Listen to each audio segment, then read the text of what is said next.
Iran के supreme leader की नई धमकी, बिना यूएस मदद चुप हो जाए इजराइल। बंधकों पर चिंता, इजरायली दिखावा है, बमबारी में बंधकों की भी जान गई है। तो देखिए, बिना यूएस मदद चुप हो जाएगा इजराइल, ये ईरान की ओर से कहा गया है। यानी सीधे तौर पर अमेरिका को चेतावनी दी गई है कि इजराइल की मदद करना बंद करे।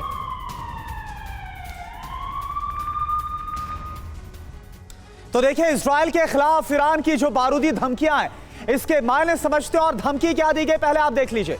पहली धमकी क्या है? गाजा जंग पर मुस्लिम देश फैसला करें, यह कहा गया। इसके मायने क्या है?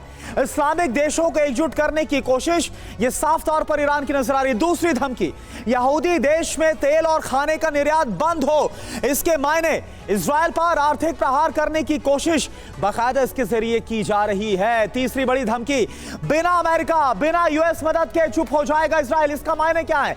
महाशक्ति अमेरिका जंग के लिए सीधे तौर पर जिम्मेदार है, जो इजराइल के साथ खड़ा है। अभी क्यों यह सब कुछ कहा गया है? नसरल्लाह का साथ देने के लिए यह सब कुछ कहा गया, क्योंकि आज नसरल्लाह हिजबुल्लाह चीफ कुछ बड़ा ऐलान करेगा। इजराइल के खिलाफ माहौल बनाने की कोशिश में लगातार ईरान नजर आ रहा है। और देखिए, हमारे साथ जो खास मेहमान है उनका रुख करते हैं इसी के बाद। और 60 सेकंड में प्रोफेसर संजय भारद्वाज सर, मैं समझना चाहूंगा कि ईरान और इजराइल अमेरिका में सीधी जंग, क्या आपको लगता है इन हालातों में, बदलते हालातों में हो सकती है? देखिए, पहली बात कि ये बात साफ है कि जो हिजबुल्लाह है वो सिया समर्थित, ईरान समर्थित आउटफिट है।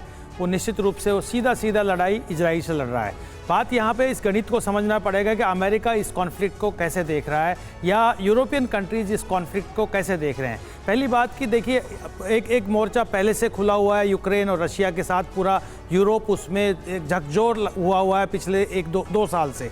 तो आप मान के चलिए कि दूसरा मोर्चा खोलना, एक तो तेल की सप्लाई पे इसका प्रभाव पड़ेगा, जो पहले से इजराइल की तरफ, यूक्रेन की तरफ से पड़ रहा था। अब आप मिडिल ईस्ट को भी इस तरीके का कॉन्फ्लिक्ट हो जाएगा तो तेल की सप्लाई बंद हो जाएगी। दूसरी बात कि जो सेंटिमेंट्स हैं, जो अमेरिका के खिलाफ, जो एक इस्लामिक वर्ल्ड का, मिडिल ईस्ट का, जो यूरोप के खिलाफ खड़ा हो रहा है, अमेरिका उस बात से चिंतित है कि कहीं ऐसा नहीं हो कि पूरा अरबियन वर्ल्ड एकजुट हो जाए और ईरान एक लीडर के रूप में इमर्ज हो जाए, जो कि ईरान कोशिश कर रहा है। तो कहीं पर भी अमेरिका नहीं चाहता कि ये कॉन्फ्लिक्ट इस लेवल पे जाए कि अमेरिका के दायरे से ये कॉन्फ्लिक्ट बाहर निकल जाए और एक तरीके से जो आप तीसरे विश्व युद्ध की बात कर रहे हैं वहां तक नहीं तो कम से कम एक बहुत जी बने रहे आप हमारे साथ। इस बीच देखिए, गाजा में इजराइल की एयर स्ट्राइक हुई है। हमास के ठिकानों पर किया गया है जबरदस्त हमला।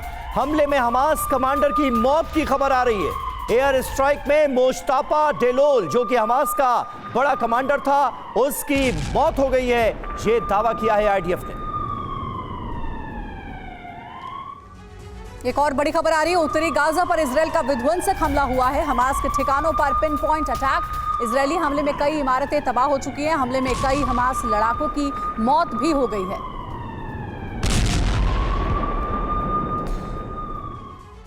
और एक और बड़ी खबर, गाजा में अमेरिका का बड़ा एक्शन देखने को मिला। गाजा में उड़ान भर रहे अमेरिकी ड्रोन, अमेरिका ने निगरानी ड्रोन तैनात किए हैं। बंधकों का पता लगाने की कोशिश लगातार इन निगरानी ड्रोन के जरिए की जा रही है और साथ ही साथ इजरायली डिफेंस फोर्स को भी इसके जरिए काफी मदद मिल रही है।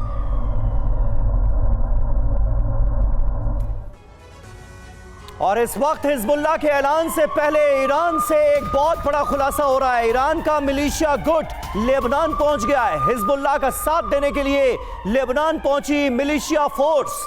हिजबुल्लाह चीफ के ऐलान से पहले लेबनान में की जा रही है इनकी तैनाती। मिलिशिया गुट को तैनात किया गया है। आज शाम 6 बजे हिजबुल्लाह चीफ का बड़ा ऐलान मुमकिन है और उससे पहले ईरान की तरफ से लिया गया ये एक्शन बहुत कुछ कह रहा है।